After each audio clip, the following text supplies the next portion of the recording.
Hello and welcome. Today we're going to look at coping with mood swings and emotional changes during menopause. My name's Tracey Montgomery and I talk about all things midlife, menopause and all the crap that goes with it.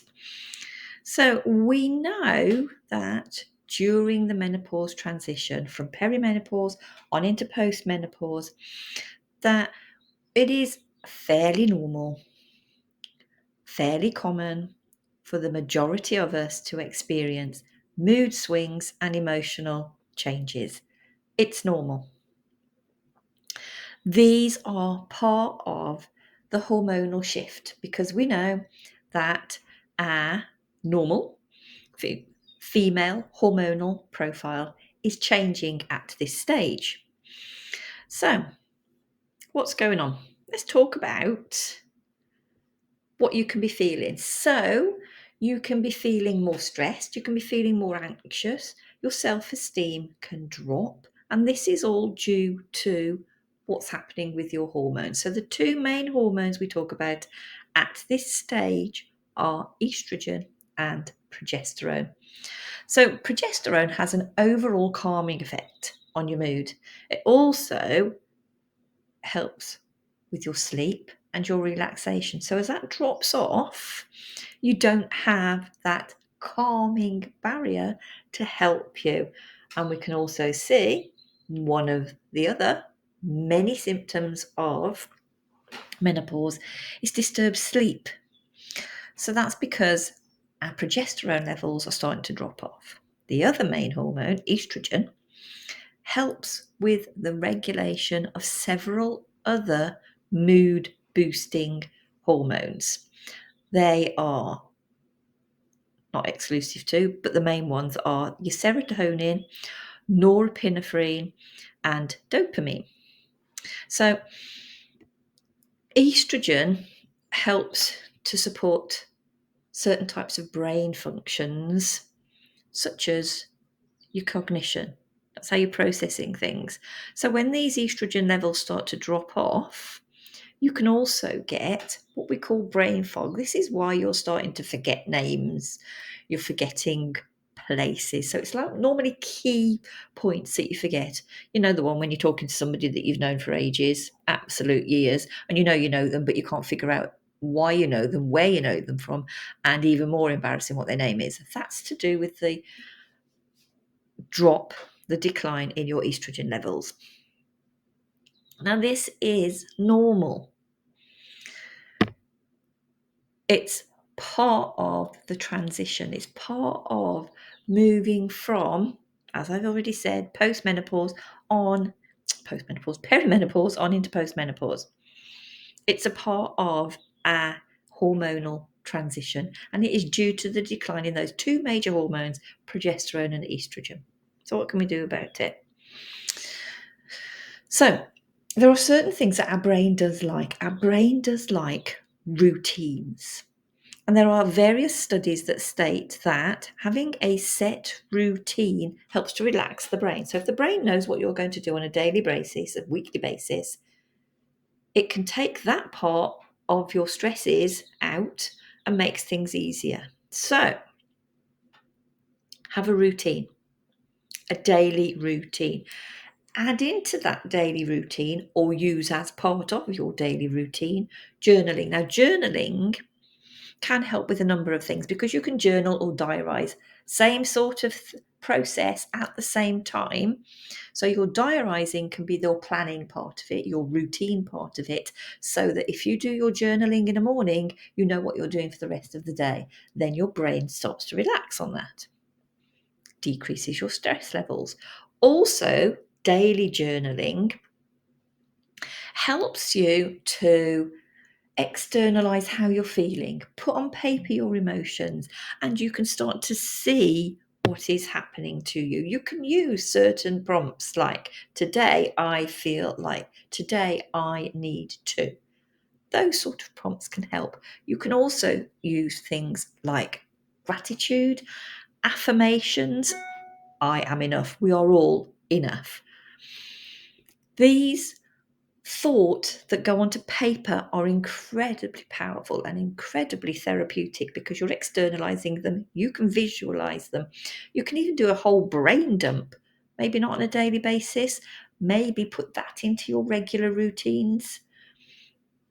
But they are incredibly powerful. The written word is, rather than keeping it internal, you're externalizing it, so therefore it can have positive effects on you as you release the negative. Meditation. So there's always, when we're talking about self-care, a big emphasis on meditation. And meditation helps you. It can be really simple. You only need to do a couple of minutes a day, 5, 10, 15 minutes a day. And what it does is it lets your brain switch and it lets you focus on more positive attributes. There are plenty of apps out there. There's plenty of support out there within menopause, midlife, and all that. We have various meditations that you can follow as well. So daily, regular meditation exercises help to calm the brain, help for you to rationalize things and put things into perspective. Also, with certain meditations, you can look forward. You can project what's going to happen to you, so you can visualize and start the other one, manifesting what you want to see. Let's not forget the importance of diet and nutrition. Now, we know certain foods are going to be good for us, no matter what our age, but we also know that certain foods aren't going to be too good for us. So, things like our allergens, our estrogens, our irritants, not too much coffee, not too much alcohol, not too much of our highly processed foods. Okay, so try and avoid things like your white rices, your white breads, your white flours as much as possible, and bring in more whole foods so that they spend longer in the digestive system, and therefore your gut biome is a lot healthier, which in itself makes you a little bit healthier. Make sure your diet includes lots of omega-3 fatty acids, B vitamins, and your antioxidants. So they're going to be found, your fatty acids are going to be found in your oily fishes. You can find your B vitamins and your antioxidants in your more green leafy vegetables. And don't forget, I know at this stage that we're a little bit concerned about what's happening with our toilet training, maybe. We don't like to drink too much because we think that we're going to be, because we may have a little bit of bladder lack of control, but we still need to make sure that we are hydrated. Water on a daily basis is incredibly important to make sure that everything else is functioning normally. Exercise. I know we're tired. I know some of us can be more fatigued than normal, but exercise is still important. Outside exercise. We need to get a little bit of fresh air, but you can do chilled, more relaxing exercises, walking exercises. Walking places rather than taking the car is incredibly beneficial, but you can do stretching exercises, your yogas, your Pilates. They need to be done as much as possible. And don't forget, you can include the housework in that one. I'll let you have that one. So, as a reminder, let's talk about what we need to do to maintain as much of our mental health as we possibly can. Routines. Tons of studies that routines and doing the same things at the same time are incredibly relaxing on the brain. Journaling, write about it. Put it out there, put it on a piece of paper. It's out of your head. Meditation, calm everything. Nutrition and hydration. Make sure you are drinking enough. And keep moving. Keep moving. Hope all of that has been of benefit to you. My name is Tracey Montgomery. I talk about all things menopause, midlife, and all the crap that goes with it. Talk to you soon. Bye for now.